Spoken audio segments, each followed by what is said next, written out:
Vale, gracias Tibor por avisar, Madre mía. Sofía, tienes que estarte tú atenta también, hombre, que estás aquí en el chat desde primera hora y Joder, no nos dices nada. Por favor, vale. Vale, pues nada, chicos, muchísimas gracias, Tibor. Bueno, pues ahora sí, bienvenidos a la jornada 4 del Club de Lectura Antimarx. Y lo que estábamos hablando antes en la previa, que este capítulo ha sido duro de leer, un capítulo largo, muy denso, con muchísima información, muchísimos conceptos, ejemplos, hemos tenido de todo, pero de todo, de todo. Vamos a presentar, como siempre, a nuestro fiel compañero que nos acompaña en todas las jornadas, Manuel, ¿cómo estamos?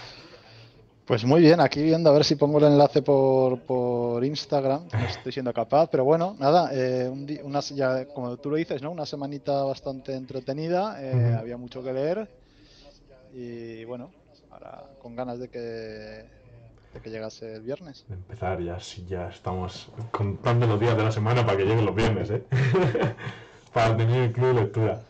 Pues lo hemos estado hablando antes Manu y yo, chicos. Vamos a intentar enfocar el capítulo, hacerlo un poquito dinámico, porque este capítulo, los que lo hayáis podido leer esta semana bien a fondo, habéis podido observar que tiene tela. Entonces, lo que vamos a intentar hacer es, vamos a explicar un poquito los conceptos, ¿vale? Vamos a explicar un poco por encima, no nos vamos a parar a nombrar todos los ejemplos que salen en el libro, porque si no sería imposible y se nos haría aquí un podcast Vamos, de 8 horas.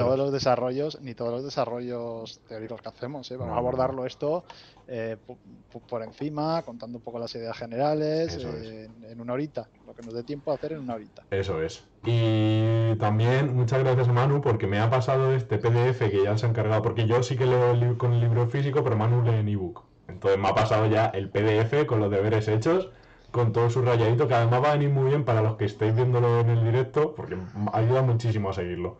Va a estar O así sea, que con... quede claro, o sea, no está subrayado ni lo más importante, ni No. seguramente las ideas claves, no, está subrayado aquellos aspectos que he dicho, anda, mira, esto me gusta, esto también, y más o menos sí que da una lectura bastante genérica por encima del capítulo. Eso Pero bueno, es. Pero más o menos para los conceptos generales sí queda de sobra. Se puede entender de sobra. Vale, pues vamos sin más dilaciones. Vamos a empezar con el capítulo. Y el capítulo que nos tocaba leer hoy es la distribución de la producción agregada en las clases sociales. En los capítulos anteriores habíamos estado viendo con el concepto de la plusvalía, que se toca mucho, el concepto de valor, el concepto de precio, la mercancía, todos estos conceptos que aquí en este capítulo sí que los vamos a desarrollar más y vamos a utilizarlos para explicar más o menos lo que dice en el título, esa distribución de cómo toda esa producción, de cómo ese valor se distribuye entre las clases sociales. Al principio sí que tenemos a modo de introducción lo que nos dice. Todo modo de producción es un conjunto de relaciones sociales que estructuran los términos de la producción y la distribución de valores de uso entre los seres humanos. ¿Vale? Esto ya lo podíamos intuir de capítulos anteriores porque el término de modo de producción sí que lo habíamos visto antes. Y al final ese sí que lo tenemos que tener en la cabeza. Lo que nos dice, que sí que es muy importante, lo subraya aquí Manu, es la mercancía, ¿vale? Como un valor busca autorrevalorizarse mediante su circulación continuada, que esto es lo que veíamos con las D de primas, el término de la plusvalía, todo. Y claro, y con aquí, todos los ciclos productivos, que es verdad que los pasamos un poco por encima, pero bueno, al final es que es tratar de describir el modelo capitalista que hay desde la visión de la teoría del valor de Marx. eso es. Y es esto, de hecho, es esto lo que vamos a abordar en este capítulo. Al final es eso, lo que decíamos ¿no? también. Desde el concepto de Marx, que el capital toma el control del proceso de trabajo y lo convierte en un proceso de valorización a merced al cual el mismo se autorrevaloriza a través de la explotación del trabajo, que esto es lo que le veíamos en el capítulo anterior, que está ya subido a YouTube para los que no ya lo habéis visto. Y bueno, siguiendo un poco más para adelante, nos dice analizar la plusvalía independientemente de sus formas particulares, beneficio, interés, renta del suelo, es una de las principales aportaciones del capital para el propio Marx, ¿vale? Una de estas ideas principales y esto un aporte extra, ¿vale? Este es precisamente el propósito principal del tercer volumen del Capital, ¿vale? Que bajo el subtítulo de ese nombre en alemán que no vamos a leer, Marx trata de mostrarnos cómo el conjunto de ingresos que obtiene el capital en sus diversas manifestaciones son en realidad teselas de un mosaico mucho más amplio, a saber, la masa de la plusvalía agregada que le es arrebatada por la clase capitalista a la clase trabajadora, ¿vale? Bueno, esto es más o menos lo que vamos viendo. Todo esto es un resumen que vamos leyendo, sobre lo que nos iba contando. Esto se parece mucho a los capítulos anteriores, ¿verdad, Manu? Bueno, a ver, ya veremos que hay ideas que se repiten a lo largo de todo el capítulo una vez y otra. Pero bueno, es que al final la teoría de Marx da para lo que da. Claro, y al final es eso, que no está O sea, muchas veces... hay un pilar, estamos haciendo un desarrollo a partir de esos pilares, pero es que esos pilares son todo lo que subyace. Entonces, Efectivamente. Y bueno, aquí tenemos el primer apartado de este capítulo, que es los precios de producción. Así un poco por encima, básicamente lo que nos dicen, que el precio de producción, bueno, en la producción al final todos los capitalistas van a intentar sacar ese máximo rédito a sus mercancías y van a vender sus mercancías por el máximo precio posible. Van a intentar exprimir el máximo de valor a sus mercancías. Y si eso pasa en todos los eslabones de la cadena, lo que vamos a conseguir es ese precio de producción que va a ser ese precio máximo, lo que nos pone aquí. La competencia entre capitalistas inducirá una igualación de las tasas de ganancia de todos los sectores de la economía. Y esa igualación de las tasas de ganancia influirá sobre los precios de equilibrio a los que intercambian las mercancías. ¿Vale? Esto es un poquito lo que hablábamos. Aquí nos pone ejemplos, pero esto es muy fácil de entender. Para saber más o menos ese concepto de precio de producción.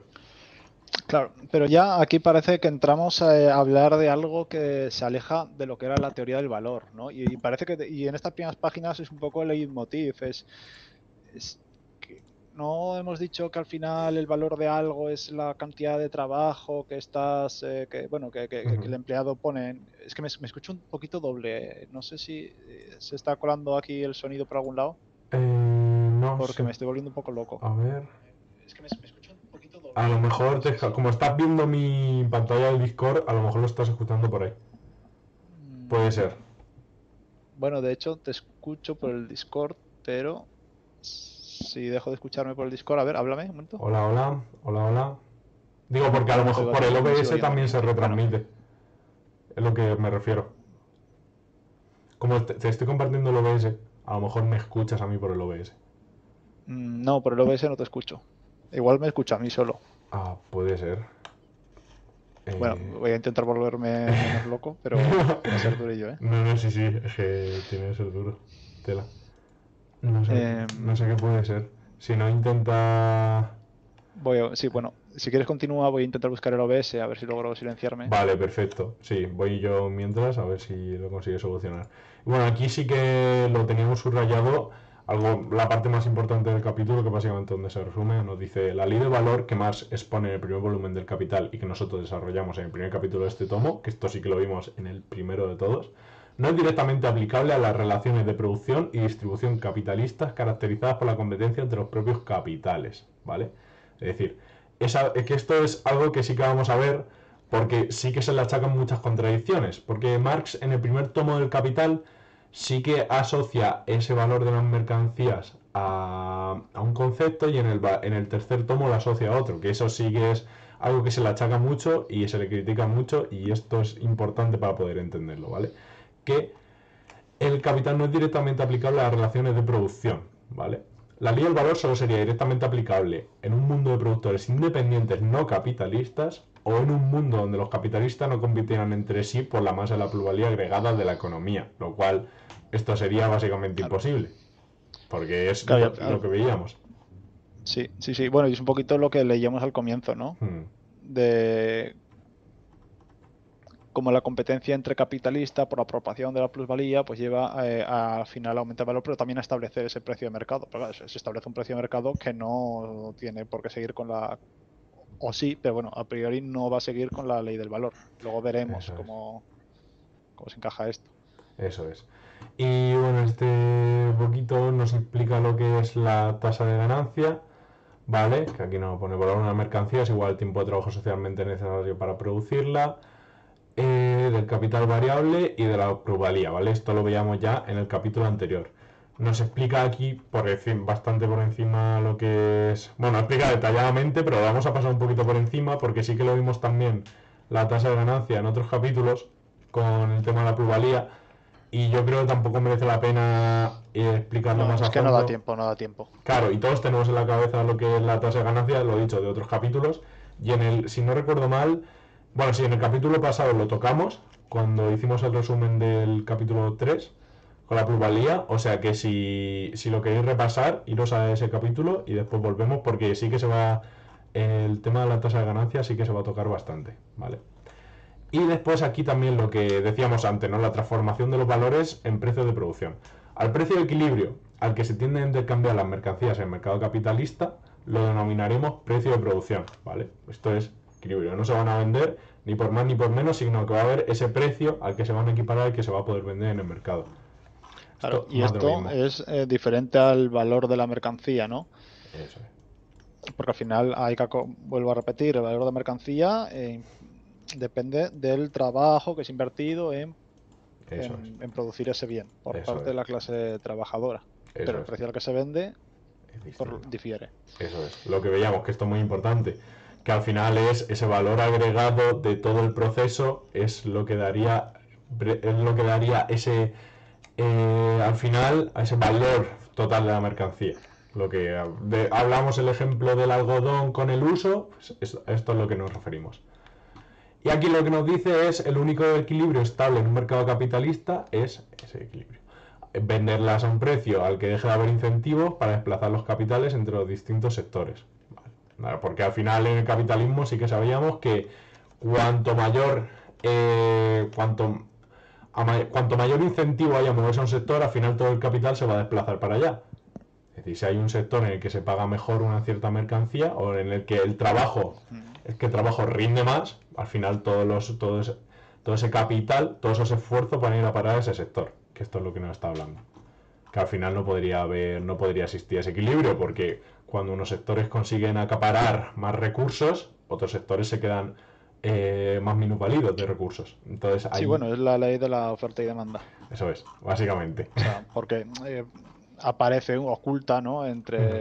A pesar de todo esto del valor, pero bueno, hay ciertas dinámicas que sí que capta y sí que explica a su manera, pero las explica. Ujú. Eso es. Y aquí lo que nos resume un poquito Marx es, vale, nosotros tenemos un precio de producción, ¿vale? Una mercancía, pero ese precio al final puede cambiar, no va a ser estable durante toda la historia. Entonces, ¿por qué nos dice que puede cambiar ese precio? Pues bien, o bien, porque hay cambios en la tasa general de ganancia, ¿vale? Si se produce un cambio en P' sería este precio, entonces la ganancia que afluirá a una mercancía también cambiará, ¿vale? Si nosotros en la cadena esa que veíamos de PMD, nosotros vamos cambiando, al final si esto cambia, la tasa de ganancia también cambiará e inducirá a que ese precio de producción también cambie al final. Después, otra manera por la que podría cambiar ese precio de producción, por los cambios en el valor de la mercancía. Al final, el valor de una mercancía no es estable a lo largo del tiempo. Ya lo vemos como materias, como por ejemplo el carbón. En una época tiene un cierto valor, y en otra época tiene otro cierto valor. Hace 2 siglos el carbón era muy, muy valioso porque se usaba en la mayor parte de sitios y en la mayor parte de máquinas funcionaban a vapor, como las locomotoras, estufas, y hoy en día no se demanda tanto carbón, en cambio ha sido desplazado por el petróleo. Y bueno, por aquí teníamos, claro, nos explica un poquito, nos Bueno, pues no, aquí recuerda... es eso, ¿no? O sea, o tenemos la ley del valor o Ujú, tenemos la ley de la producción, ¿no? ujú, Los valores de producto. Entonces, ¿qué pasa con la ley de valor? eso es. Entonces, pues bueno, pues un poco nos recuerda otra vez que es la piedra angular de toda la teoría económica Ujú, marxista, que habla sobre el tiempo de trabajo socialmente necesario para fabricar los bienes y que al final se acaba intercambiando a precios de producción. eso Entonces, es. esto genera pues una contradicción aparente que distintos autores van a intentar explicar, ¿vale? Eso es. Eso es. Y aquí más o Al menos nos lo final la explica. conclusión se llega a que, pues bueno, aunque la teoría del valor no aparece de forma evidente, sí que está por debajo de todo el modelo económico Ujú, y bueno, y vamos a ver cómo en términos de totales agregados es donde pues bueno, pues esta ley del valor se hace fuerte ¿sabes? Si intentamos sí, sí, analizar las sí. cosas de forma individual en economía, no lo vamos a ver, la vamos a perder, pero bueno. Ujú, eso es. Y al final podemos pasar por aquí. Bueno, es esto del problema de la transformación, ¿no? Lo que estamos comentando ahora y pues es como pasamos de esta teoría del valor a esta teoría del valor de producción. Es lo que se denomina pues el problema de transformación, se aborda por numerosos autores y es, bueno, lo podéis leer con más calma. Por ejemplo, en la 270 Sí. me gustaba esa parte, ¿no? Que dice que si son los salarios nominales los que mantiene constantes, nada impide que los salarios reales aumenten de manera sostenida a lo largo del tiempo. Eso es. Si el precio de los medios de subsistencia se abarata, con independencia de cuál sea el valor de la fuerza de trabajo y en consecuencia que los trabajadores que vayan enriqueciendo y capitalizando, invalidaría la idea de Marx de que expusimos en el capítulo anterior, de que, bueno, pues al final es el propio sistema capitalista el que está viciado y evita que las clases trabajadoras puedan conseguir menos producción, pues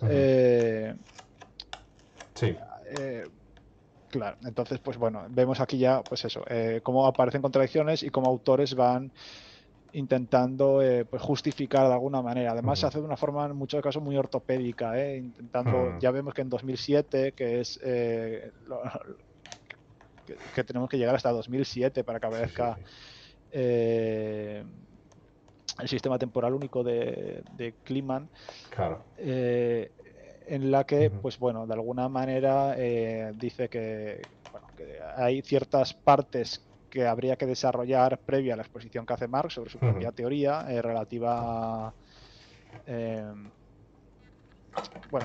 relativa a la teoría y dice, bueno, pues lo que vamos a hacer es pensar que eso ya lo tenía en cuenta y a partir de esas hipótesis, en la que uno ya lo tiene en cuenta, pues podemos desarrollar el resto de la teoría y esta teoría es coherente. Eso es. Un poco lo que está aquí escrito. Eso es. Pues sí, ha sido muy buen resumen de este apartado. Lo que nos da para poder pasar, ya una vez visto esto, nos da para poder pasar al siguiente, que es de los precios de producción a distribución de la plusvalía, ¿vale? Que aquí nos le pone un poquito más también esta transformación, esta transición, cómo estos precios de producción y cómo esa evolución de los precios pueden dar lugar a esa distribución de la plusvalía, que al final es lo que estábamos analizando en este capítulo, cómo se distribuyen según las clases sociales esa plusvalía, ese capital. Y aquí lo que nos pone. Por expresarlo en términos actuales, si multiplicamos el conjunto de mercancías fabricadas a lo largo de un año por sus precios de mercado, ¿vale?, que en condiciones de equilibrio, como veíamos antes, serían sus precios de conducción, obtendremos la producción bruta o el gross output, que es lo que... No es el Producto Interior Bruto, pero es la parte bruta de la producción, ¿de acuerdo? De una economía la cual se aproximaría a la idea marxista del capital mercantil agregado, ¿vale? Que eso es ese término que veíamos, ese M', como aquí pone, eso es lo que estamos tratando aquí. Que al final sí que nos va a servir para... Esto es lo que... Esta fórmula de aquí básicamente lo que nos describe lo que estamos diciendo. Y está describiendo como estos diferentes conceptos de esa producción bruta, ese PIB, cómo se puede calcular y cómo se relacionan entre ellos esos conceptos. Sí, al final estamos cogiendo los conceptos macroeconómicos que todos conocemos y estamos describiéndolos pues con rigor dentro de esta teoría del capital marxista. Eso es. Ya aquí lo que teníamos, que decir, la clase trabajadora se queda con los salarios agregados y la clase capitalista con los beneficios agregados. Pero esos beneficios agregados se distribuyen e individualizan dentro de la clase capitalista a través de distintos tipos de ingresos que no son más que formas fragmentarias de la masa de plusvalía agregada, ¿vale? Básicamente lo que sabemos, que al trabajador se le repone el valor que él ha aportado y no del todo, porque hay una parte de beneficios, esa plusvalía, que es la que se quedan los capitalistas, ¿vale? Muy fácil. De hecho, vamos a recordar, al trabajador se le da ni más ni menos que lo que necesita para subsistir, según la teoría marxista, ¿no? Exacto. Porque si se le da ahora veremos, si se le da menos se muere y si se le da más, pues le permitirá la acumulación del capital, que en ningún caso el capitalista quiere eso, porque entonces amenazaría su posición de dominancia sobre ellos. Exacto, y dejaría de estar tan alienado, que es otro concepto que también vimos anteriormente, el concepto de la alienación, que también es muy importante. Vale. Y después aquí nos va explicando un poquito las fórmulas, que esto sí que lo vamos a pasar un poquito más por encima, porque no tiene sentido meternos a explicar las fórmulas cuando es algo que simplemente lo podemos leer y no tiene más sentido analizarlo. Es que son 160 páginas casi, pues oye. Vale. Ya la habéis tenido, si queréis volver sobre el texto, volver sobre el texto, Eso a es. coger una libretita, hacer vuestros cálculos, intentar Eso aplicar los es. ejemplos. Eso es. Y al final, para así a modo de resumen, lo que nos pone eso, que la plusvalía agregada se repartirá entre los distintos tipos de capitalistas según las funciones que desempeñen dentro de este circuito del capital que veíamos antes al final. Tenemos una plusvalía que se reparte y dependiendo también, ligándolo con la tasa de ganancia que hemos visto antes, dependiendo del sector en el que se encuentre, mayor será ese trozo de tarta que se llevarán de esa plusvalía, ¿vale? De esa plusvalía agregada que consigan al final de esos modos de producción. Y aquí nos pone cómo se va dividiendo. Tenemos el PIB, que el PIB se divide en salarios, que sea la parte que se lleven los obreros por su trabajo, y los beneficios totales. De los beneficios totales lo podemos dividir en beneficios extraordinarios, que de él se derivan las rentas monopolísticas, y los beneficios ordinarios. De los beneficios ordinarios se tendrán que desglosar los intereses por un lado, que se tengan que pagar, y el beneficio empresarial, que el beneficio empresarial se va a deber siempre al beneficio industrial y al beneficio comercial, a la suma de estos dos. Y es así o más o menos así, por un resumen, pero es que ese capítulo es básicamente fórmulas. Para todos los que hayáis leído, lo sabréis. Sí. Bueno, aquí lo que hay que tener en cuenta no es que, pues bueno, aunque el PIB sean los salarios, hay que tener en cuenta que todo lo demás no van a ser plusvalías, sí que van a salir de plusvalías, pero no van a ser plusvalías que se lleven, porque luego hay una serie de costes improductivos, los Faux-Freus, o no me acuerdo cómo se llama en el capítulo anterior. Sí, pues bueno, que van a estar allí disminuyendo la capacidad de tomar esta plusvalía por parte del trabajador. Pero bueno, vale, prácticamente... Sí. Sí, perdona. No, que nos preguntaba Sofía por el chat, nos hacía una pregunta interesante. Esto me recuerda a la época de Franco, donde muchos de su tiempo abogaban por el nacional sindicalismo, que es un modelo parecido a las cooperativas, donde el trabajador se lleva la misma renta que el empresario. Es bastante parecido, ¿no? Bueno, supongo que te referirás a ese reparto entre el trabajador y que la plusvalía se reparte solo entre los capitalistas. Al final estamos hablando, porque nos dice también que en realidad Franco y Marx serían opuestos, ¿no? Vamos a ver, tenemos que poder diferenciar, porque aquí siempre se ha distinguido en España sobre todo entre izquierdas y derechas. Entonces es muy difícil pensar que son polos opuestos cuando en verdad no son así, cuando en verdad bueno, a ver, yo a nivel ya social... primero no creo que se pueda plantear, ¿no?, entre Franco y Marx, ¿no? Habría que plantear la diferencia entre lo que sería pues el comunismo soviético y el régimen franquista. Sí, que al final Marx no deja de ser un filósofo, no fue un mandatario. Claro, porque una cosa son las ideas, otra cosa son lo que tú hagas con las ideas. Eso es. Tanto nacionalsocialismo, que podemos atribuir más al régimen de Franco, al régimen de Mussolini en Italia, después pues el régimen nazi, como el socialismo soviético, comparten unas ideas en cuanto a la intervención del mercado para intentar pues acabar con estos efectos perversos de las dinámicas capitalistas. Eso es.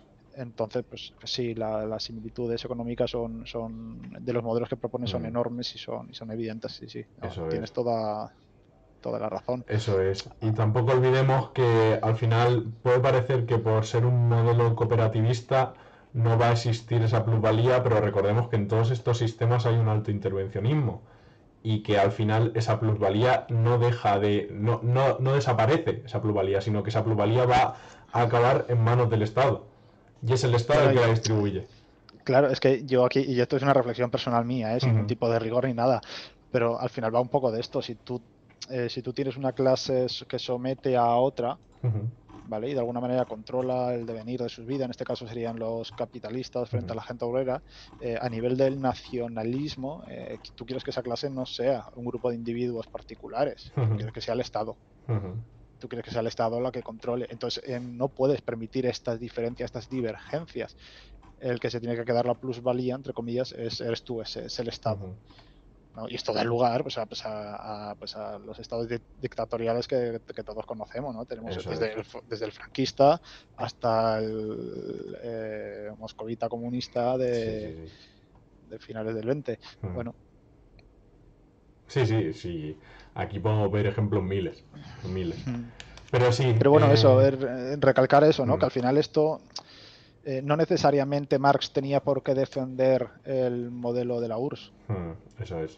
O sea, Vale. además que hay muchos comunistas Es- modernos que defienden eso, que no todas las ideas de Marx son aplicables ni son comparables, esos dos tipos de comunismo, que eso es muchas veces lo que se defiende, que no, que esto no es marxismo, es marxismo-leninismo, es una variante. Claro, claro, al final aquí estamos leyendo las ideas que se basan para los modelos políticos Ajá, que se reproducen algún modelo político, se producen a posteriori, pero eso no quiere decir que lo hagan fielmente ni eso acorde es, a... O eso sea, es. que no iba a decir que no estoy defendiendo esto, el que haya visto el primer y el segundo vídeo ya sabe que no estoy No, defendiendo no, no, esto. no. No, no, no. Al final he visto. ¿Vale? Además, el nivel de cuñadismo ha podido bajar. Lo hemos bajado un poquito.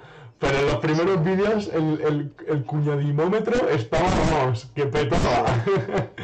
Pero A bueno. todos aprende, a todos aprende. Sí, sí. Esperamos que te haya servido, Sofía. Muchas gracias por la pregunta. Y bueno, seguíamos ahora con la parte de los salarios. He avanzado un poquito más por aquí para irnos al meollo de verdad, porque al final sí que hemos visto antes esos salarios, que es esa remuneración que se le daba al obrero por el valor que él aportaba en la cadena de producción.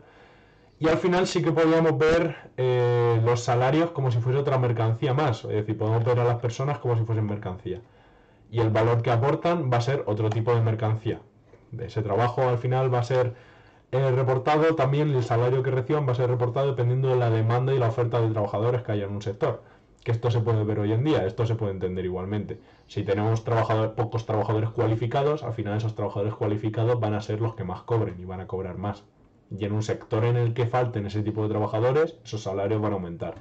Que es aquí lo que nos dice, que si la demanda de fuerza de trabajo supera su oferta y eso repercute en los salarios superiores al coste de reposición de la fuerza de trabajo, los capitalistas tenderán a esterilizar ese alza salarial modificando la composición orgánica de capital, es decir, sustituyendo el capital variable por constante.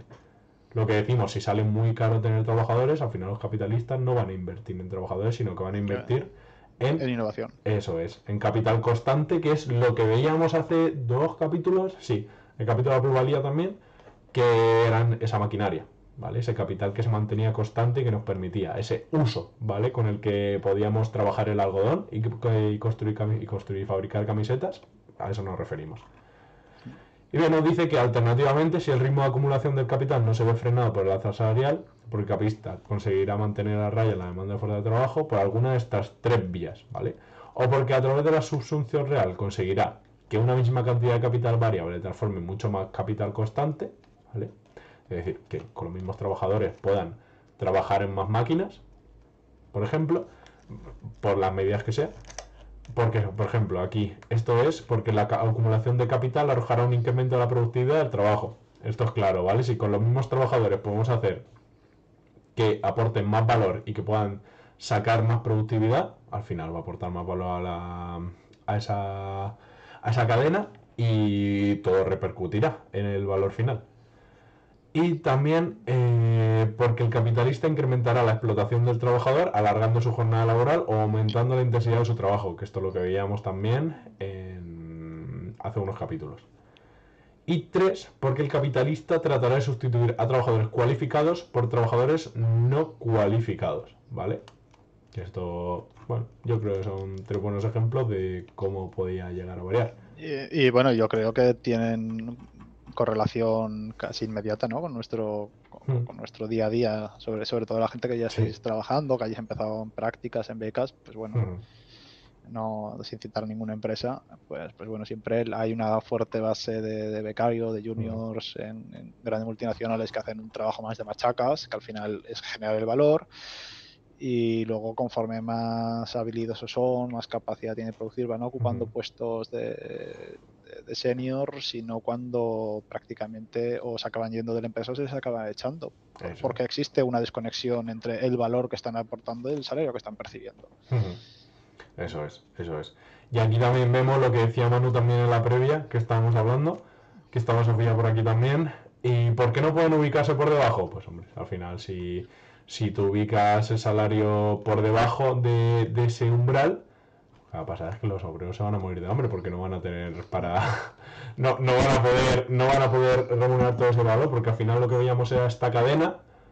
Y si el capitalista no remunera de tal manera que tenga para la subsistencia básica, al final esos trabajadores se van a acabar muriendo de hambre.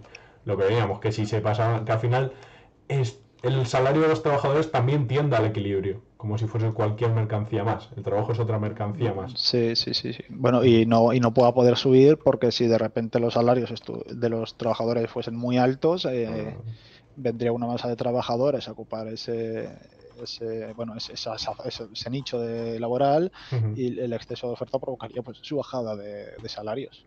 Claro, eso es. porque si te producen 10 personas y de repente tienes 20, pues con que te produzcan 0,5 pues Ujú. te sirve igual, y el salario pues lo reduces a la mitad. Eso es. Pero no por ello, que aquí lo que nos dicen, no por ello significa que se vaya a terminar estancando esos salarios, sino que, como veíamos antes, esos precios también van pudiendo ir al alza sin que ello signifique, desde el punto de perspectiva de Marx, que deje de alienarse ese trabajador. Es decir, por consiguiente, la acumulación del capital sí podría terminar elevando permanentemente los salarios, aunque no directamente a través de la ley de la oferta y la demanda. Es decir, si la acumulación de nuevo capital incrementa transitoriamente los salarios, si gracias a ello los trabajadores aumentan sus estándares de vida y dentro del imaginativo colectivo la clase obrera se consolida ese nuevo nivel salarial como el nuevo valor de su fuerza de trabajo, entonces puede convertirse en un nuevo precio de equilibrio. Que eso es lo que veríamos ahora mismo, que también se dice que la clase media está alienada y en verdad los estándares de vida, si los comparamos con hace 50 años, son básicamente incomparables. La persona media en España, la calidad de vida que tiene, la esperanza de vida que tiene, es incomparable con la que tenía hace 50 años.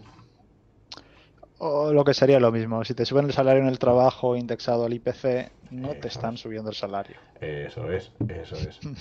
¿Vale? Que al final es ese poder adquisitivo lo que hace falta, pero también lo que se puede comparar, aunque no te suban el salario en términos reales, sí que podemos hablar de que las condiciones de vida son mejores. Al final, si toda la sociedad avanza y al final este concepto que veíamos de la acumulación del capital se incrementa, al final todo el entorno en el que va a vivir la sociedad se va a incrementar también, todo ese entorno, todos esos estándares de vida, ese nivel, ahora mismo tenemos cualquier persona poder tener una educación, a poca gente le falta la comida en la mesa, es decir, esos estándares de vida que poco a poco, ese parámetros como el índice de Gini, por ejemplo, que van mejorando durante los años. Sí, sí, bueno, pero esto no es, o sea, quiero decir, esto es así, pero Ujú. no es lo que estamos leyendo hoy, Sí, ¿no? bueno, sí, sí, sí. Pero Claro. ya sabes que me voy por las ramitas. No, no, no, no, sí, lo que decir, aquí que no venga ahora alguno que piense que la Mm, teoría marxista está diciendo eso, no, eso es la realidad. La eso teoría es, marxista dice, dice otras cosas. eso es, eso es. Y bueno, ya pasando al siguiente, que no se nos haga muy tarde, que ya llevamos un ratete.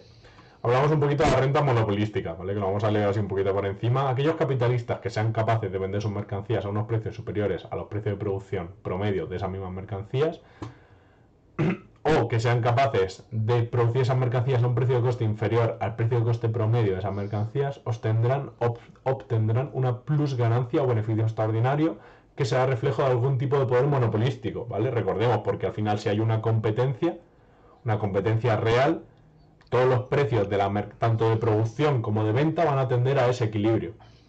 Porque si no, sí que se produciría esa tasa de ganancia que haría que todos los recursos fuesen hasta ese sector y se produjese ese equilibrio. Que al final no Sí. alcanzaríamos nunca ese equilibrio, pero sí que tenderíamos a él, ¿vale? Y la única forma de que tengas un productor vendiendo algo por más valor que la competencia es porque de Eso es, alguna manera se está apropiando de parte del mercado, está haciendo eso es. bueno, es algo parecido a un monopolio, de Sí, alguna sí, no, manera. no, rentas monopolistas sí que son.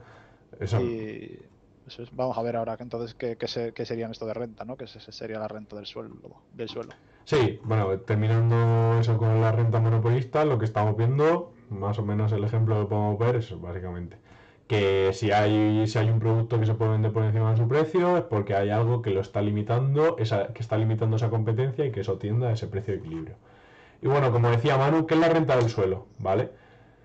Porque aquí Marx dice que hay unas rentas, un tipo de rentas que son las rentas sobre la tierra y que son monopolísticas, ¿vale? Es decir, si el sistema capitalista ha tomado el control de la tierra como un medio de producción más, entonces prevalecerá la propiedad privada sobre la tierra y se la orientará hacia la búsqueda del máximo beneficio para el capitalista, ¿vale?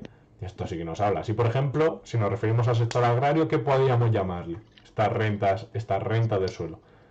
Por ejemplo, a los calderos de pesca, ¿vale? A los Bueno, bosques, a los si terrenos. existe un recurso natural que tu explotación sobre él impide la explotación de un tercero sobre él, en cierta manera estás haciendo tú un monopolio de ese Eso recurso. es. Y a medida que es finito, Eso es. Tenemos un recurso escaso y no lo podemos, solo somos nosotros los que somos capaces de disfrutarlo y de extraer ese valor de ese recurso. Al final estamos teniendo un privilegio sobre los demás. Y ese privilegio nos va a permitir, lo que decíamos antes, o aumentar el precio o disminuir los costes de producción. Una de dos. de hecho, Y... bueno, esto ya Juan Ramón en su libro 11 principios básicos sobre el liberalismo, ¿no? Bueno, lo aborda, porque está la crítica de que en el liberalismo no puede existir los impuestos, ¿no? Y una de las ideas que me quedó bastante marcada, un libro muy ameno, lo recomiendo a todos, Sí, está muy bien. es bastante más ligerito. Pues es esa, ¿no? La de que, oye, en la medida que una persona se está haciendo la explotación de un bien natural que debería corresponder a todos, esa tiene que indemnizar de alguna manera el hecho de que los demás no pueden estar accediendo a ese bien natural. Y entonces ahí aparecería esa indemnización que podrías tomar algo semejante a los impuestos, entre muchas cosas cuenta, ¿no? Pero bueno, sería Sí, sí. un poco esta misma idea que vemos aquí. Eso es. Y nos habla también del concepto de la renta absoluta, que es básicamente, ligándolo con lo que acabamos de decir, esa renta que se produce al vender un producto en condiciones de no competencia. ¿Vale? Es decir, si nosotros tenemos, como hemos dicho antes, por ejemplo, una mina, un recurso natural que podemos explotar, para ponerlo más gráfico, esa renta que nosotros estamos sacando por estar privilegiados y poder explotar ese recurso natural, que no podríamos explotarlo de igual manera si estuviésemos en perfecta competencia, eso lo llamamos esa renta absoluta. Porque todos tenemos claro que si nosotros somos monopolistas de ese recurso escaso, lo podemos vender a un precio mayor. Y eso será una renta extra que podemos sacar, por la que la podemos vender. Y eso es básicamente lo que viene a significar ese concepto de renta absoluta. Sí. Después también tenemos aquí la renta diferencial que nos dice que la renta monopolística verdaderamente relevante y que sí perdura en el capitalismo, al margen de cuál sea la composición orgánica del capital, es la renta diferencial, que es la que surge de los diferenciales de productividad entre dos procesos productivos en competencia por el hecho de que uno de ellos emplea un recurso natural en exclusiva, ¿vale? Y que aunque no seamos monopolistas al 100%, sí que tenemos dos recursos y dos productos en competencia, dos procesos productivos en competencia, perdón, pero que exploten recursos naturales que no estén en competencia. Que uno de ellos explote un recurso natural que no esté en competencia.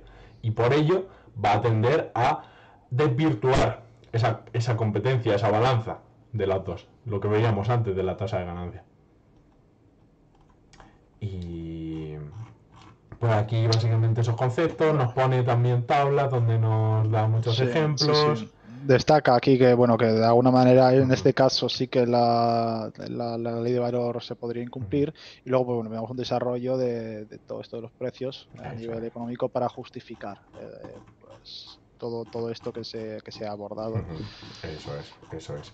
Otro capítulo que me parece interesante es el de los intereses que llegamos ahora, ¿no? Y un poco el desprecio que hace a los intereses o a las rentas del capital en general, Marx, y que prácticamente se traslada a la izquierda de hoy en día, ¿no?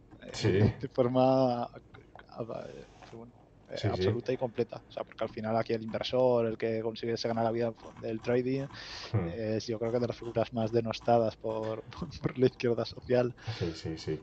No porque nosotros no vamos a vender en ningún momento que toda la gente que practique trading sean aquí. No. Bueno, si es que el otro día una persona me hablaba de que ahora era una red flag yo es que estas cosas la verdad estoy un poco fuera, pero bueno, que era ser un cripto bro. Claro. Y yo he dicho, hostia, Sí. joder, personas ganando dinero, ¿no? ¡Qué horror! Claro. Es socialmente cuestionable, no un cripto bro, que es una red flag y joder, Sí. estamos. Pero claro, porque siempre Pues es verdad. Siempre es verdad que aunque siempre estas iniciativas y todas estas tendencias tengan un buen fondo, siempre hay gente que al final, ya además en todos estos sectores donde se mueve dinero, gente que se quiera subir a la ola y se quiera aprovechar porque es un jeta y ya está. Bueno, sí, sí, puedo entender, pero al final todos estos movimientos que vivimos hoy en día, yo creo que guarda mucha relación con esto, con esta perspectiva marxista en la cual ya afirma que bueno, que esto es que no genera ningún tipo de valor. O sea, esto es que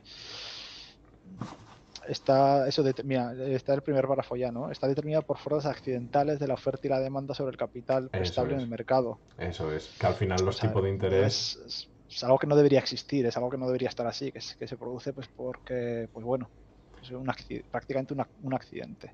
Claro, sí, pero al final lo que veíamos, lo que es muy entendible también, que hay gente que decide no gastar ese dinero que ha obtenido de vender esas mercancías, ya podría ser su fuerza de trabajo o mercancías que la haya podido fabricar, y que haya gente que necesite o que tenga unas ideas y al final no va a prestar ese dinero de gratis, porque para eso se lo quedaría él y ya está, para conservar ese valor. Si espera obtener el mismo valor a la entrada que a la salida, ese valor se lo quedaría, básicamente como un proceso de producción cualquiera al uso. Y lo veríamos que se rige igual que cualquier otra mercancía por la oferta y la demanda. Si hay mayor oferta de dinero, si hay mayor oferta de dinero y menos demanda, esos precios de interés van a bajar. Si hay mayor demanda de dinero y hay poco dinero que se pueda dejar a la gente, esos intereses van a subir. Oferta y demanda, chicos. Esto es muy sencillo. Sí. Pero bueno, como ya lo desacoplamos tantísimo, ¿no? Sobre la fuerza de trabajo, porque al final es una renta que no proviene de alguna manera directamente de la plusvalía, pues ya vemos aquí denominaciones como el capital ficticio, ¿no? Pues bueno, que tiene todo este capítulo tiene una gran carga peyorativa cuando se refiere pues eso, a los intereses, a las rentas del capital y demás. Pero, eso es. Sí. Queda claro, queda bastante claro. Y ya después de los intereses, que bastante sencillo, porque es algo además que lo vemos hoy en día también. Todo el tema de los intereses es algo que nosotros tenemos presente hoy en día y no nos resulta, se rige extraño. igual. Eso es. Y ya pasamos a los beneficios comerciales, ya los beneficios industriales, que los tenemos por aquí, a ver si llego... Aquí los tenemos, ¿vale? Aquí nos dice que el beneficio empresarial se distribuye entre actividades de producción de mercancías mediante la organización del capital productivo y las actividades de distribución de mercancías y medios de circulación mediante la comercialización del capital mercantil y capital dinerario, ¿vale?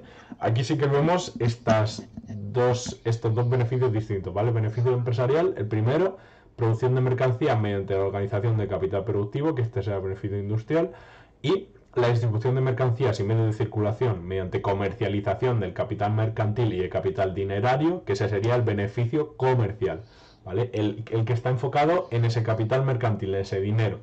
Que aquí lo que podemos ver en este sentido, dentro del sistema de producción capitalista tenderán a aparecer agentes especializados en distribuir mercancías entre compradores y vendedores.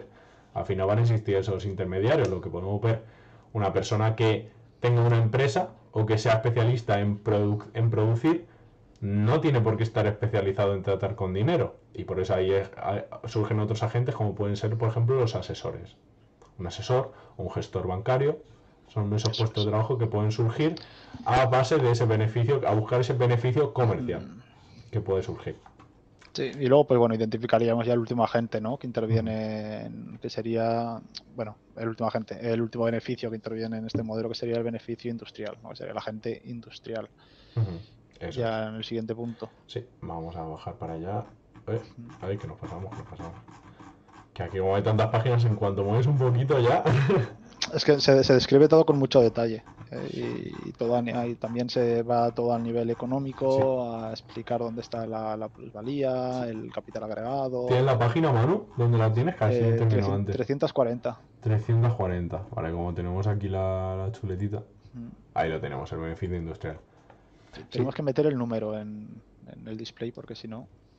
El número de PDF para el próximo día en el... ¿de la página? Pues espérate. Está un poco por arriba, ¿no? En el PDF. Espérate que esto te lo hago... Da igual, el próximo día, seguimos. Te lo hago en un segundo. Vale, si quieres ir leyéndolo, luego beneficio industrial y yo lo apaño, ¿eh? Yo lo que me pides te lo apaño. No, deja. Bueno, pues a ver, el beneficio industrial, no, al final, desde el punto de vista agregado, es el ingreso neto que retiene el conjunto de los capitalistas industriales después de deducir pues los salarios, la renta monopolística, los intereses y los beneficios comerciales, ¿no? Pues se dice que al final todos estos beneficios que cosecha un capitalista industrial por encima de la tasa general de ganancia, ¿no? Que serían beneficios extraordinarios, no sean retenidos por el capitalista industrial, sino que serán abonados en forma de renta monopolística al propietario de aquel recurso, que le permite limitar la competencia al resto de los capitalistas industriales y merced a ello conseguir beneficios extraordinarios. Claro. ¿No? Sí, lo hemos dicho antes, si la única manera de que una persona esté obteniendo un beneficio extraordinario, es decir, por encima del valor que fijas el mercado, es que se esté estableciendo una especie de monopolio. Eso es. Entonces, la persona que posee esos bienes naturales, o la persona que puede coincidir o no con la persona, con el empresario, pues hay que remunerársela. Y ese dinero sale de estos extras. Eso es.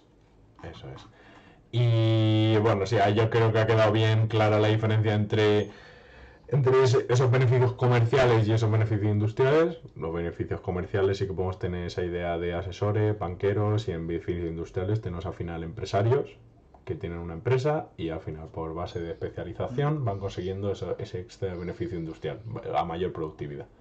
Claro. Y ya pasamos al último capítulo, en el último apartado de hoy, que es el de las clases sociales. Claro. O sea, hay que mirarlo un poco de perspectiva, cómo hemos pasado de la descripción de los distintos beneficios, de la naturaleza de estos beneficios, y por último vamos a hablar de las clases sociales. Eso es. Pero como veremos aquí, estas clases sociales son engendradas en última instancia por el propio proceso industrial. Y no... Bueno, ahora vamos a verlo. Tampoco voy a hacer spoilers, no hace falta. Sí. No, pero aquí sí que nos empieza diciendo que el precio de producción de una mercancía puede dividirse en tres componentes, lo que veíamos: capital constante, capital variable y beneficio.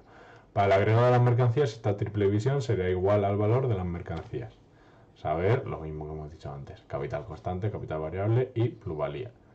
De estos tres componentes del valor, el trabajo vivo, ¿vale?, que es el valor añadido, solo estará conformado por la suma del capital variable y de la plusvalía, ¿vale?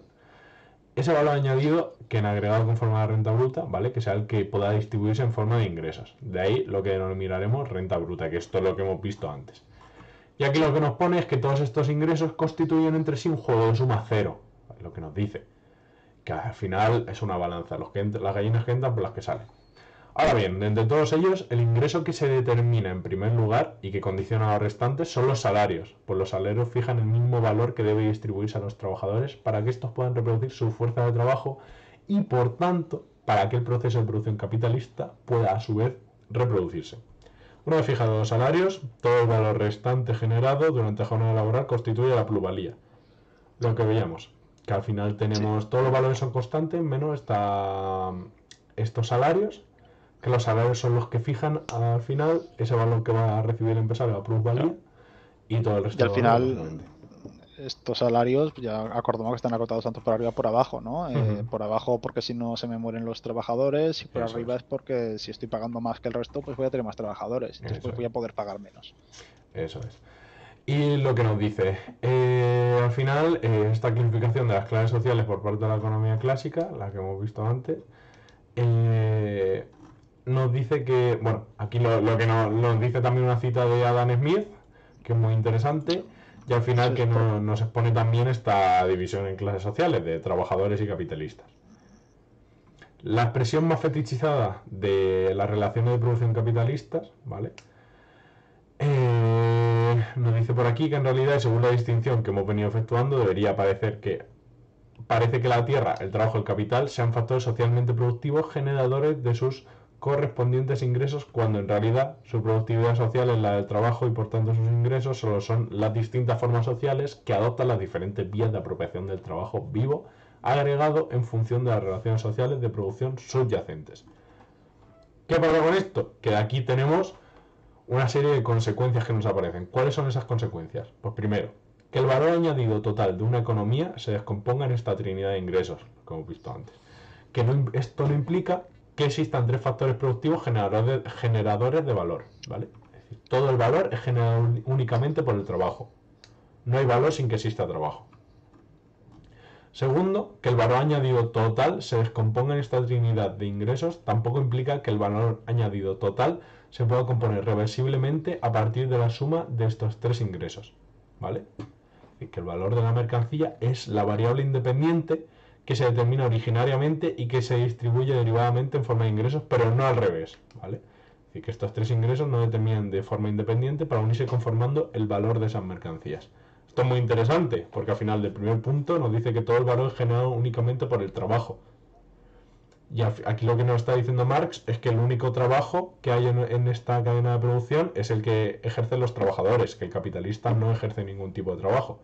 Por lo que podríamos, de aquí se puede sacar que el capitalista no está generando ningún valor. Está únicamente parasitando, ¿no?, el trabajo del obrero. Eso es, que simplemente es el propietario de los modos de producción y que a partir de esos modos de producción él obtiene esa plusvalía por explotar a los trabajadores, simplemente. Y lo segundo que nos dice es que no nos dice que el valor añadido total se pueda componer a partir de la suma de los tres ingresos anteriores, ¿vale? Lo que nos dice es que es el valor de la mercancía el que marca el resto de los valores, para que lo entendamos bien. Nos dice que no son los ingresos los que determinan los valores, sino que son los valores los que determinan los ingresos, ¿vale? Que son estos valores de la mercancía los que van a determinar, a fin de cuentas, estos ingresos finales. Claro. Y recordamos el valor de la mercancía como la cantidad de trabajo que se tiene que se tiene que poner para producir esa mercancía. Eso es, nos vamos a tener que poner la chuletita aquí con un post-it. No, porque al final es que pues eso, la idea de valor yo creo que es de las que es más disruptivas a lo que entendemos nosotros hoy en día como valor, ¿no? Y es fácil inducir una equivocación. Claro, bastante, además. Bastante. Y bueno, y nos dice la última conclusión que se puede sacar del precepto anterior, y la más relevante por lo que dice. Nos dice que ahora mismo lo que existe es una correspondencia entre tipo de ingreso y clase social, ¿vale? Salario, trabajadores, beneficio capitalista, renta y terratenientes. No significa que la clase social que integra un individuo venga determinada por el tipo de ingreso que percibe cada colectivo, ¿vale? Vamos a leerlo otra vez. Que no significa que la clase social que integra un individuo venga determinada por el tipo de ingreso que percibe cada colectivo. Las relaciones de distribución de las mercancías vienen, en el fondo, determinadas por las relaciones de producción, y esas relaciones de producción dependen, a su vez, de la relación social que cada persona mantiene con su medio de producción, es decir, la distribución inicial de los medios de producción.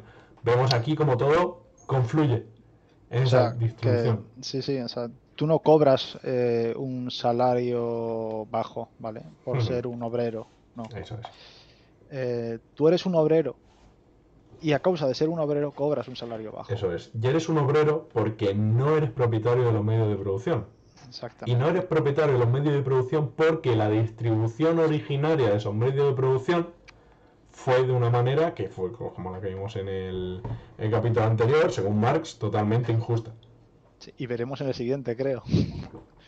Es que el siguiente va a ser chulo. Entonces, pues bueno, vemos aquí que ya se establece una sociedad como de capas impermeables que viene condicionado por algo que todavía no sabemos, pero que el salario que se percibe es a consecuencia de esto y no es el salario el que determina esta clasificación. Efectivamente. Y al final lo que nos viene aquí, que viene muy a modo de resumen, que un trabajador es trabajador porque simplemente recibe un salario, porque simplemente recibe ese valor mínimo indispensable para que él pueda seguir viviendo y que pueda seguir aportando esa fuerza de trabajo.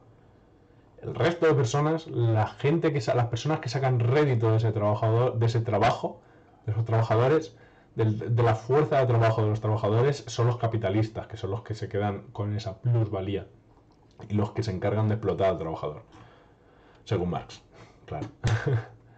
Y por consiguiente, la clave de la distribución social de los ingresos reside en la conformación de las clases sociales a partir de la estructura económica de una sociedad. Que aquí es donde vemos que todos los conceptos que hemos ido viendo anteriormente durante los últimos capítulos también nos sirven para llegar a esta conclusión final, ¿no? Que al final son esta distribución de los ingresos, esa relación con los medios de producción, los que van a determinar esta estructura de las clases sociales en una sociedad. Y que todo viene a parar a esa estructura económica, que no es otra cosa la que lo define, sino esa relación con los medios de producción, la que divide la sociedad. Eso es. Y aquí lo que nos dice que es un concepto relacional.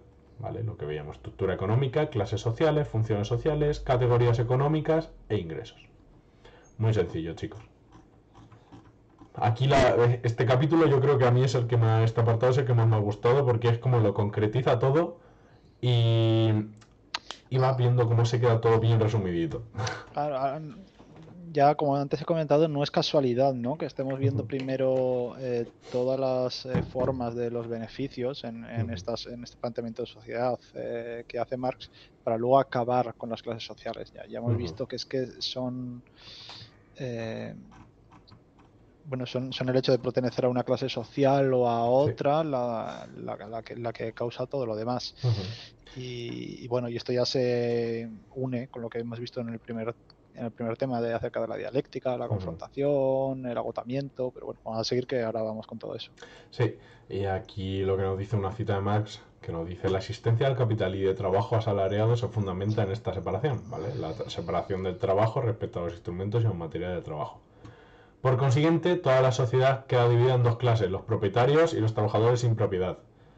Es verdad que dentro del sistema capitalista pueden surgir clases transicionales, es decir, que no estas clases no se quedan estancas, no son las mismas a lo largo del tiempo, sino que también pueden existir estos estas Sí, puede aparecer una clase obrera que tenga un divergencias. poquito más de dinero, puede haber una clase Eso obrera es, que tenga incluso menos, pero eso es. bueno, al final en la dialéctica, ¿no?, Mm, son irrelevantes, porque al eso es. final pues no presentan un cambio significativo.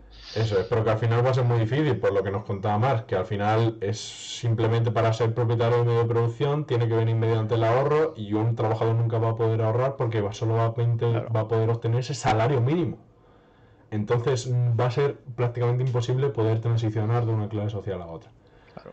Claro, y bueno, ya vemos aquí que a largo plazo, ¿no?, conforme se extreman estas contradicciones del sistema capitalista, eh, solo, solo quedará la clase capitalista y la clase obrera, ¿no? Eso Aunque es, por medio hayamos podido tener aparición de otros estratos, de otros tipos, al final todo se va a reducir a esto. eso Y es, eso es. bueno, y que todo lo demás va a decaer. También ya se nos pone aquí de reflejo, ¿no?, cómo aparece esta gran contradicción entre las dos clases, este gran enfrentamiento entre clases, que también hay que recordar que para Marx es el gran motor del avance social y del avance histórico. Eso es. Mm, Eso es. Y aquí también nos dice que al final cada clase social solamente puede escapar de su condición como clase social si es plenamente consciente. Y esto decíamos que en el capitalismo, lo que nos decía Marx, mediante el alienamiento es lo que no permite a los trabajadores ser plenamente conscientes de sus condiciones y de su relación con los medios de producción. Lo que no les permite darse cuenta de lo que ellos producen y de cuál es su valor como trabajadores. Que al final al final están bajo el yugo de ese capitalismo que no les permite salir. Y lo que dice Marx es eso, que al final hasta que una clase no tenga esa conciencia de clase, que es lo que defienden todos los marxistas o comunistas, no van a poder salir de ese yugo del capitalismo. Y aquí los individuos separados solo conforman una clase social en la medida en que deban enfrentarse colectivamente contra otra clase. Al final es formar equipos. Que tenemos un enemigo en sí, sí, común, sí, sí, luchamos sí. contra ello. Y ya está. Y aquí lo que nos dice ya a modo de conclusión que en definitiva las clases sociales no vienen determinadas por el tipo de ingresos, que es lo que leíamos al principio, sino que los ingresos vienen determinados por la clase social a la que pertenecen sus miembros, ¿vale? Que esta yo creo que es la idea más interesante.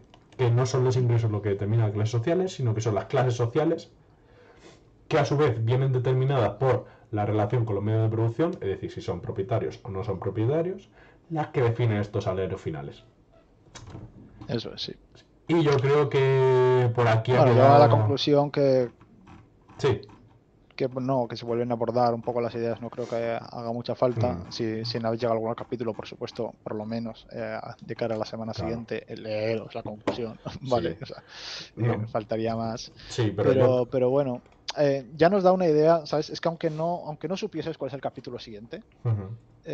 con esto ya has visto que de alguna manera Marx ya está planteando desde su propia teoría económica que el cambio y la superación del capitalismo tiene que ser un proceso violento. Ujú. Tiene que ser un proceso de un enfrentamiento total de la clase obrera contra la clase capitalista por recuperar esos medios de producción Ujú. que legítimamente les pertenecen, pues son ellos los que están generando Claro, el valor, ¿no? claro. Entonces, Eso es. Y al final sí que viene a ligar con lo que tú has dicho, que ya se puede adivinar prácticamente lo que va a venir en el siguiente capítulo. sí, pues bueno, Sí, pero la yo creo crisis que del capitalismo. eso es, la crisis, la crisis dentro del capitalismo, que yo creo muy Sí, sí. interesante, va a ser muy Y- interesante también. Pero bueno, ¿Cuál es el 7? el El 7, 7 el es... comunismo ya. Crítica... No, perdón, déjame ir al 7, el segundo libro. No, No, sí, no, el comunismo, el exactamente, el comunismo, sí, comunismo. sí. Pero bueno, yo Sí, creo sí. que a modo de conclusión, sí que esta conclusión final del apartado de las clases sociales sí que sirve bastante bien, la que hemos dicho. Que al final no son los salarios los que definen esas clases sociales, sino que son las clases sociales, las que vienen determinadas por la relación con los medios de producción, las que definen estos salarios. Yo creo que si nos quedamos con esa idea, yo creo que es la que sumariza todo, básicamente. Que está muy bien. Sí, bueno, no en casualidad, ¿no? Juan Ramón Eso es, siempre, nos siempre, la deja siempre. aquí al final, sí. Nos las deja votando para que nosotros metamos, ¿eh? Pero sí, Pues totalmente. Y además literal. dentro de la complejidad, ¿no? y de todo el desarrollo económico que hace, Mm, incluso para personas como tú y como yo, que la economía pues nos pilla, o por lo menos la economía a este nivel nos pilla un poco de lado. ujú, No es nuestro campo, estamos los dos en el ámbito de ingeniería, pues bueno, entendemos de número, pero tampoco tenemos un interés excesivo. mm, Pues se hace una lectura en la que se puede sacar muchísimo valor. mm. Y se pueden sacar unas ideas de todo esto muy claras, muy concretas, muy directas y con un hilo conductor a lo largo de todo el capítulo, que incluso en un capítulo tan complicado como era este, Ujú. pues bueno, yo creo que ahora, yo he encontrado una lectura amena, por supuesto, Sí, esta sí, última parte, ¿no? La de la clase social, sí, es sí, sí. la más amena de todas, Bastante, pero, bastante, bastante. pero bueno. Pues la verdad es que sí, a mí me ha encantado esto.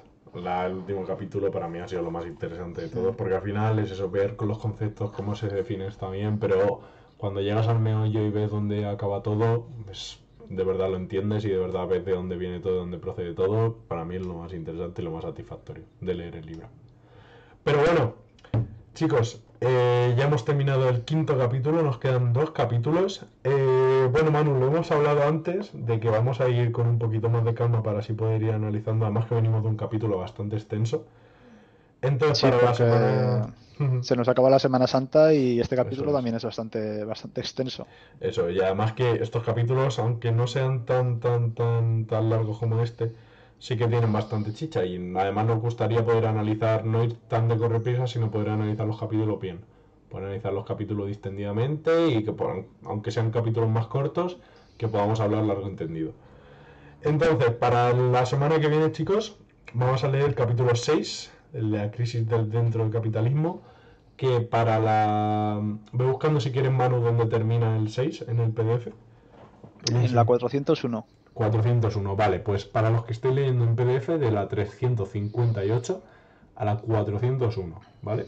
Mm, 358 a 401. Y para los del libro, desde la 445 hasta la 497, ¿vale? El capítulo 6 entero. El Para que lo capítulo 6, sepáis. sí. Exacto. Y por lo demás, chicos, ya está. Cualquier duda, bueno, tendréis dentro de poco, esta semana no tardaremos tanto en subir el vídeo, o sea que dentro de poco tendréis el vídeo subido a YouTube. Tenéis el del capítulo 2 y 3 subido ya a YouTube, desde ayer, antes de ayer. Y nos vemos ya la semana que viene, listos para leer el capítulo de Crisis dentro del capitalismo. Y nada, muchísimas gracias a la gente que habéis puesto los comentarios, a Sofía, a Cibor que está por aquí también por el chat, muchísimas Nos ha gracias. salvado el directo, Sí, tío, sí, porque menos imagínate mal. que te tenemos sin hablar, Sí, sí, sí, sí. sin hablar todo el rato, joder, Menos pero mal. bueno. Es que no sé por qué lo veis y no detecta automáticamente el micro. O sea, me parece Y impresionante. yo no sé por qué no pongo nunca el volumen del directo al empezar. O sea, Sí, ya sí, no, ves, no. tipo, en fin, hay que aprender, hay que Hay que aprender. Bueno, aprender, hay que chicos, cada aprender. día un poquito mejor. Además, de verdad. Pero Pues bueno, nada, nada, chicos. Muchísimas gracias por estar aquí con nos nosotros. despedimos. Y cualquier dudita, comentario de YouTube, nos habléis por redes sociales. Tenéis el canal Telegram por si queréis mandar los audios, ya lo sabéis. Ahora lo pasa, si lo tienes por ahí, Manu, pasa el link por el chat para los que estén. Pues, si quieres. Y por lo demás, No lo tengo chicos, nada, lo colgaré en Instagram en la siguiente eso, pues story. estaros atentos en Lo Instagram pondré. y ya está. Vale, pues nada, chicos, muchísimas gracias por estar aquí con nosotros acompañándonos. Pasamos el fin de semana y nos vemos la semana que viene. Hasta luego, chicos.